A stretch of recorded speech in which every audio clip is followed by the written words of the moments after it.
윤석열 탄핵 심판의 쟁점이 크게 5가지입니다. 하나하나 정확하게 따져보겠습니다. 자, 1번 비상계엄의 절차적 적법성. 이거는 뭐 수도 없이 우리가 했죠. 네. 국무회의 없었지. 그렇죠. 그리고 국회에 통과해야 되는데 통과하지 않았지. 네. 이거 빼박 아닙니까? 대통령은 헌법 69조에 따라 취임하는 날 네. 헌법 준수 의무를 선서합니다. 비상계엄은 77조 1항에 네. 전시 또는 사변, 전시 사변 또는 이에 준하는 국가 비상 사태 그것을 요건으로 합니다. 윤석열이 불만으로 하는 정치적 상황 절대 요건에 해당하지 않습니다. 아, 요건에도 맞지 않았고 절차도 맞지 않았고. 국방장관이나 행안부 장관이 국무총리를 거쳐서 아, 그렇지. 대통령한테 해야 되는데 맞네. 한덕수는 죽어도 안 들었다고 그러고 맞아. 김용현은 귓속말 했다 그러고 지금 이러고 있는 그렇죠. 거죠. 1번 위헌 끝났어. 자, 윤석열 탄핵 심판 쟁점 2번 포고령 1호입니다. 1번부터가 그냥 위헌이죠. 국회와 지방의회, 정당의 활동과 정치적 결사, 집회, 시위 등 일체의 정치 활동을 금한다. 요거 그냥 똑 떨어지는 위헌이죠? 먼저 형식적으로 보면 포고령 명령입니다. 네. 헌법 82조에 대통령의 국법행위는 문서로서 한다. 그 문서에는 총리와 각부 장관이 서명해야 된다. 없어요. 국회, 뭐 지방의 일체 정치 정치 행위를 금한다라고 했는데 비상계엄이 선포되면 77조 5항 비상계엄 해제 동의 절차 정치 활동해야 됩니다. 그렇죠. 그런데 그것을 일체 금지한다. 그러면 77조 5항을 위반하는 겁니다. 그렇습니다. 그런데 이 위헌적 포고령이 심지어 집행이 됐어요. 이 김봉식이가 나와갖고 얘기했어요. 맞네, 맞아요. 그 장면 보고 오겠습니다. 이 포고령 1항 때문에 결국 다시 전면 통제로 돌아갔던 거죠. 포고령 1항이 말하자면 우선한다고 판단했던 거죠. 그 포고령이란 근거에 의해서 상급청의 지시에 따라야 된다고 생각합니다. 진행돼 버렸어. 위헌적 포고령이 심지어 집행이 됐어. 그냥 끝났죠? 저렇게 되면 바로 전두환 판결. 96도 3376 대법원 판결 내란이다. 자, 그리고 3번 국회 봉쇄요. 국회 봉쇄하는 장면은 우리가 수도 없이 봤죠. 그런데 윤석열의 지시가 있었냐? 이게 이제 중요하지 않겠습니까? 그런데 너무 많은 증언과 증거가 넘쳐납니다. 대통령께서 저한테 직접 비아폰으로 전화하셨다고 분명히 말씀드렸고 그때 아직 의결 정족수가 채워지지 않은 것 같다. 빨리 국회 문을 부수고 들어가서 안에 있는 인원들을 밖으로 끄집어내라 라고 지시를 받았다고 말씀을 드렸습니다. 사령관님께서 상부 지시로 문을 부수고 국회의원 끌어내라, 필요하면 전기를 차단해라 이런 지시를 받았죠? 네, 00시 50분에서 01시 사이에 보안폰으로 전화하셨습니다.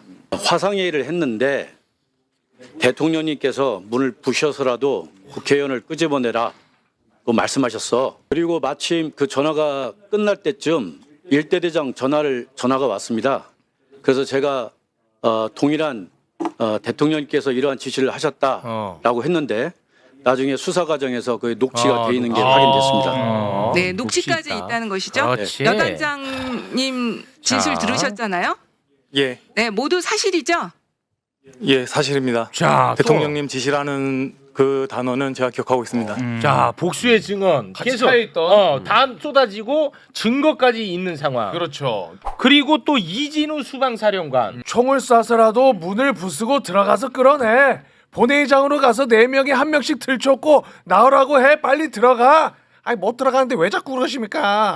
자, 또 떨어지죠. 네. 자, 그리고 또 조성현 수방사 1경비 단장. 본청 안으로 들어가라. 국회의원을 끌어내라. 이렇게 했단 말입니까? 그렇습니다. 내부로 들어가서 의원들을 끌어내라.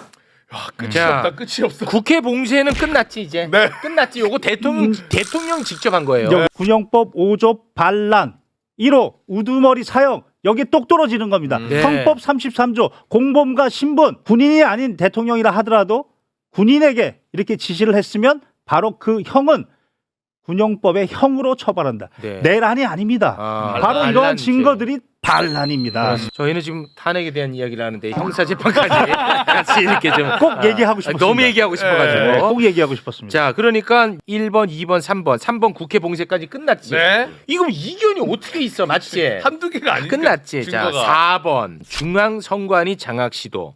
중앙선관위에 개헌군이 간 장면은 수도 없이 봤잖아. 그렇죠. 자, 이 선관위의 장악을 윤석열이 직접 지시를 했다는 것만 우리가 알면 이것도 똑 떨어집니다. 이거 직접 지시. 끝나 이것도. 그런데 너무 고맙게도 윤석열이 헌재에 나와서 자백을 해줬어. 선관위에 좀 보내라고 한 것은 제가 김용현 장관에게 얘기를 한 겁니다. 잘했다. 아 이거 다행이다. 훌륭해. 이거 정말 나 이것도 까먹을 뻔했네. 와 직접 얘기를 해줬네. 감사합니다 진짜.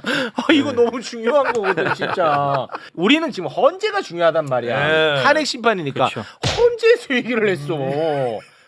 눈물 날 것 같네 나 이거. 이게 진짜 너무 감사해. 네. 똑 떨어져. 헌법재판관들은 저 이야기 들었으면 피가 거꾸로 솟았을 겁니다. 대통령도 헌법기관, 선관위도 대등한 헌법기관이지 그렇습니다. 행정기관이 아닙니다. 헌법기관과 헌법기관은 그 직무에 대해서 관여하면 안 된다. 그렇습니다. 헌법재판소 결정으로 나와 있는 겁니다. 네. 그래서 아마 저 선관위원장은 재판관들, 예. 대법관이잖아요. 그렇죠. 그래서 그래서 형법 91조 이 헌법기관의 기능을 무력화하려고 했다. 네. 이게 바로 국헌 물론 목적이다. 윤석열 탄핵 심판 쟁점 4번. 4번 중앙선관위 장악 시도 끝났지. 네. 이거 뭐 어떤 이견이 있어? 이거 끝났잖아. 자, 5번 주요 인사 체포 지시입니다. 주요 인사 체포 지시에 대한 사실관계는 복수로 또 확인이 됩니다. 여인영에게 체포 명단을 받았다고 하는 사람이 현재 밝혀진 것만 최소 3명이에요. 네. 일단 홍장원 1차장의 메모는 수없이 우리가 봤죠. 네. 그리고 조지호 경찰청장,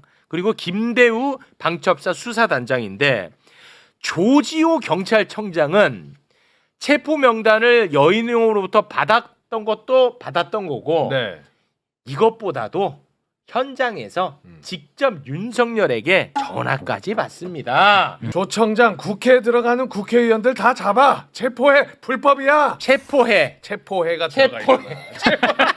체포해. 체포 명단이고 뭐건 다 체포해. 나발이고 현장에서 또 얘기했어 또. 자, 김대우 방첩사 수사단장이 받았어. 네. 그래가지고 방첩사 대령들을 쫙 모았어. 거기서 또 지시를 하다랍니다. 거의 8명인가 있어요. 대령들이. 네. 근데 그 가운데 대령 4명이 나 받았다. 똑같다. 그거 검찰에 가서 진술합니다. 4명 크로스 체크? 4명이 다. 오. 그리고 그 중에 한 명이 메모를 해. 누구누구 체포하라. 이거 검찰에 제출했어. 메모 제출했다고. 더 이상 어떻게? 그런데 개헌법 13조 계엄 시행 중 국회의원은 현행 범인인 경우를 제외하고 체포 또는 구금되지 아니한다. 현행 범인인 경우를 제외하고는 네. 체포하면 안 돼. 그렇죠. 이게 개헌법이야. 다른 법도 아니고. 계엄법에 끝났잖아. 쟁점 5개 다 끝냈잖아. 김경호가 없어도 끝내. 김경호가 없어도. 근데 궁금한 거는 와. 이 5개 중에 하나만 해도 탄핵이 되는 거잖아요, 사실. 이거는 막 다 깔끔하게 정리가 됐어. 더 이상의 이견도 없고 뭐 다른 얘기도 할 것도 없어. 근데 이게 탄핵에 이를 정도의 중대하냐? 요거는 감수성의 문제잖아. 자, 그거는 우리 법조인 분들이 좀 정리를 해주셔야 될 것 같습니다. 대통령의 탄핵은 헌법과 법률 위반입니다. 명백하고 중대해야 됩니다. 네. 일단은 지금 우리가 본 명백해. 것은 명백하다는 명백해. 것, 증거가 명백하다는 겁니다. 그러면 중대한 거냐? 이미 전두환이 보여줬다. 전두환이. 이거는 중대한 거다. 국가의 국운이, 역사가, 나라가 지금 경제가 이렇게 공두박질 치지 않았습니까? 이렇게 중대한 사안이 아닙니까? 구속 취소 그리고 심우정이 저런 이상한 짓거리 아무리 해도 이 5가지는 흔들 수가 없죠. 네. 그리고 헌법재판소의 재판관들도 이 5가지를 부정할 수가 없습니다. 그거는. 우리가 지금 헌법재판관이라고 생각하고 나는 지규현처럼 어떻게든지 틈을 찾아내가지고 이거를 기각시키겠다라고 생각하고 그 입장에서 어떻게 결정문을 쓸 수 있을 것인가를 생각해 보시면 더 쉽고 재밌어요 이게. 첫 번째 계엄령 헌법상에 규정된 계엄 선포의 요건을 다 갖췄다라고 얘기를 해야 돼요. 그래. 그럼 말 못하죠. 1항을 무너뜨리려면 그러려면 이거는 국가 비상사태에 해당한다. 라고 일단 해야 돼. 전지사변은 아니니까. 그러니까 국가 비상사태에 왜 해당하냐면 예산안을 통과시켜주지 않고 계속 탄핵을 했기 때문에 국민한테 경고해야만 하는 국가 비상사태였다. 이렇게 해야 되거든요. 근데 국민한테 경고해서 계엄을 해야 된다는 건 어디에도 없는 거예요. 그러니까 이거는 그거를 쓰는 것 자체가 너무 불가능하죠. 그거는 불가능하죠. 못 써 그렇게. 그 다음에 국무총리를 거치지 않았고 국무회의도 안 열린 것 같다. 그렇지만 이거는 형식적인 절차에 불과해서 이건 안 해도 된다라고 써야 돼. 그렇게 써야 돼. 네, 근데 그거는 못 쓰잖아. 애초에 이거를 써놓은 이유가 대통령의 모든 행위는 국무회의 심의를 거쳐서 아까 부서야 된다고 돼 있잖아요. 돼 있잖아. 그러니까 이 중요한 일을 그걸 안 거쳤다고 안 거친 게 괜찮다라고 쓸 수가 없어요. 지금 이것도. 못 써. 두 이 번째. 지기현이 와도 못한다. 이거는 지기현도. 두 번째 포고령이 위헌이 아니다라고 해야 돼요. 이제 정치 활동을 금지할 수도 있다. 근데 이제 계엄법에 국회가 폐회돼 있다고 하더라도 대통령은 국회를 소집해야 돼요.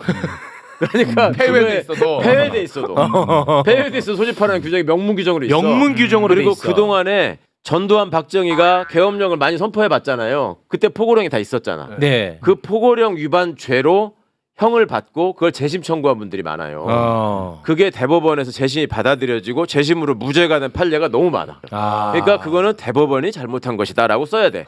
헌재에서 그걸 기각시키려면. 그건 어려워. 그동안에 여러 번 한 게 다 잘못이다. 세 번째, 국회를 점거한 게 아니다라고 얘기를 해야 돼요. 국회를 봉쇄한 적이 없다. 국회 유리창을 깨고 들어가서 시민으로부터 국회를 경비하기 위해서 한 것이다. 이렇게 써야 돼요. 그게 윤석열 그리고, 주장이니까. 그리고 국회의 의사 결정을 원활하게 하기 위해서 단전을 한 것이다. 이렇게 써야 돼. 이게 되겠냐고요. 와, 이거 쉽지 않은데. 그다음에 선관위를 점령하려고 하지 않았다. 일단 윤석열이가 선관위에다가 군대를 보낸 적이 있다라고 하는 걸 믿기 어렵다라고 써야 돼. 그건 안 되잖아. 기본적으로. 그러니까. 다 같이 들었잖아. 그리고 지시를 했다고 하더라도 선관위를 점거하려고 한 적이 없다라고 해야 되는데 선관위 가서 제일 많이 했어.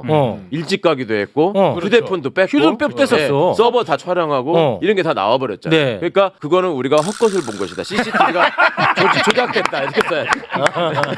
결문을 쓰려면 그다음에 지기현도 못해. 다섯 번째 체포 지시를 한 적이 없다. 체포하려고 한 적이 없다라고 해야 돼. 이거는 홍장원이 자기 상상력에 의거해서 자기 아는 사람을 그냥 메모지에다 적은 거다. 이렇게 해야 돼요. 홍장원의 말을 절대 믿을 수 없다. 네. 이러다 보니까 이제 조지호나 방첩사 애들이 마음에 걸리잖아. 그거 안 돼. 그거는 너무 많아. 우연한 기회에 생각이 일치했을 뿐 이 사람들은 서로 연락을 주고받았다는 증거가 없다. 그러므로 나는 이거는 파면사회에 해당하지 않는다. 그리고 거기다가 지 이름을 다 쓰고 이게 주권한 뒤에도 천년 만년 남아요. 이걸 누가 할 수 있냐고. 이거 불가능하다니까. 지기현도 어렵다. 아니, 진짜 이거는 어려워.